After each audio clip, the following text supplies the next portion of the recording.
यह कहानी है एक विधवा और एक साधु की। कैसे विधवा अपने अंदर की प्यास बुझाती है। तो चलिए चलते हैं कहानी की तरफ। गांव के किनारे एक पुराना लेकिन सुंदर मंदिर था, जहां एक साधु स्वामी राघव रहते थे। गांव वाले उन्हें एक ज्ञानी और त्यागी पुरुष मानते थे, जो संसार की मोह माया से दूर रहते थे। वह प्रवचन देते, ध्यान करते और लोगों को धर्म और संयम का पाठ पढ़ाते थे। उनके शब्दों में जादू था।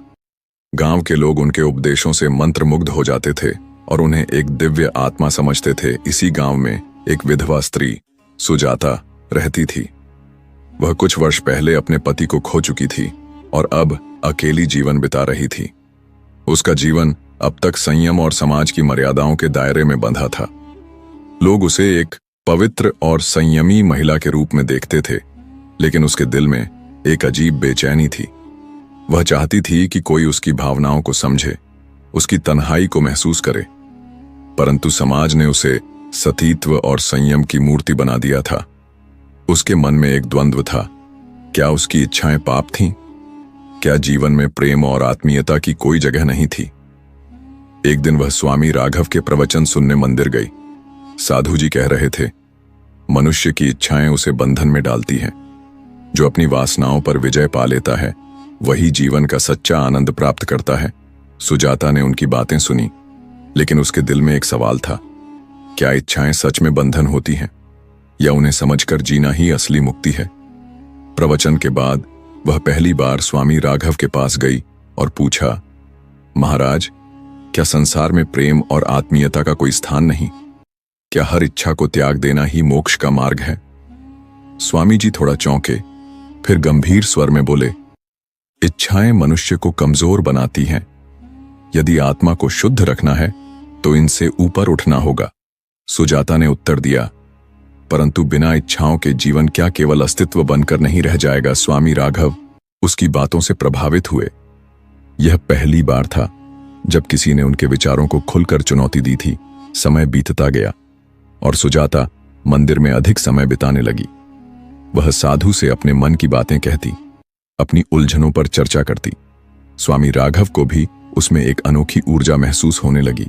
शुरुआत में वह इसे आध्यात्मिक लगाव समझते रहे, लेकिन धीरे धीरे उनके भीतर भी कुछ बदलाव आने लगे। एक रात जब तेज बारिश हो रही थी, सुजाता मंदिर में ठहर गई। उस रात पहली बार दोनों के बीच एक अलग तरह की निकटता महसूस हुई। उनकी बातचीत गहरी हो गई और वे अपने भीतर के संघर्षों को एक दूसरे के सामने रखने लगे। स्वामी राघव ने कहा, शायद इच्छाएं गलत नहीं होती, लेकिन उन्हें सही दिशा में ले जाना चाहिए। सुजाता ने धीरे से उत्तर दिया, तो फिर क्या त्याग ही एकमात्र सत्य है? उस रात एक ऐसा रिश्ता बना जो समाज की दृष्टि में अवैध था, लेकिन मानवता की दृष्टि में प्राकृतिक। कुछ महीनों बाद सुजाता ने महसूस किया कि उसके शरीर में परिवर्तन हो रहे हैं। उसे एहसास हुआ कि वह गर्भवती थी। यह खबर उसके लिए जितनी सुखद थी, उतनी ही भयावह भी। वह स्वामी राघव के पास गई और उन्हें यह बताया। स्वामी जी के चेहरे पर भय और असमंजस उभर आया। यह असंभव है। मैं एक साधु हूं। मेरा जीवन त्याग और तपस्या के लिए है। अगर यह सच सामने आया तो मेरा समर्पित जीवन नष्ट हो जाएगा। सुजाता ने आंसू भरी आंखों से कहा, तो क्या आप अपने ही उपदेशों के विपरीत चलेंगे? क्या सच को छिपाना सही होगा? स्वामी जी चुप रहे। उन्होंने एक निर्णय लिया, यह सत्य कभी सामने नहीं आना चाहिए। गांव में सुजाता की स्थिति बदलने लगी।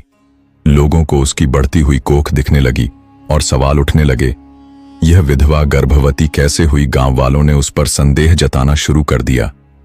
सुजाता जानती थी कि सच सामने आया तो केवल उसका ही नहीं, बल्कि स्वामी जी का भी जीवन संकट में पड़ जाएगा। वह गांव छोड़ने का निर्णय लेने लगी, लेकिन तभी मंदिर के पुजारी ने स्वामी राघव से पूछा, क्या यह बच्चा आपका है? स्वामी राघव के मन में एक तूफान चल रहा था। अगर वह सच स्वीकारते तो उनका आदर्श और प्रतिष्ठा ध्वस्त हो जाती। अगर वह इनकार करते तो वह स्वयं को झूठा साबित कर देते। उन्होंने उत्तर दिया, सन्यासी का कोई परिवार नहीं होता। यह बच्चा किसका है, इसका उत्तर देना मेरे लिए आवश्यक नहीं। गांव में हंगामा मच गया। कुछ लोग सुजाता को पतिता कहने लगे, तो कुछ ने स्वामी राघव पर संदेह जताया। सुजाता को अब यह समझ में आ गया था कि समाज केवल आदर्श देखना चाहता है, सत्य नहीं। उसने गांव छोड़ने का निर्णय लिया और एक नए स्थान पर जाकर अपने बच्चे को जन्म दिया। स्वामी राघव जीवन भर इस प्रश्न से जूझते रहे, क्या त्याग ही सत्य था या सत्य को स्वीकार कर उसके साथ जीना ही असली धर्म था?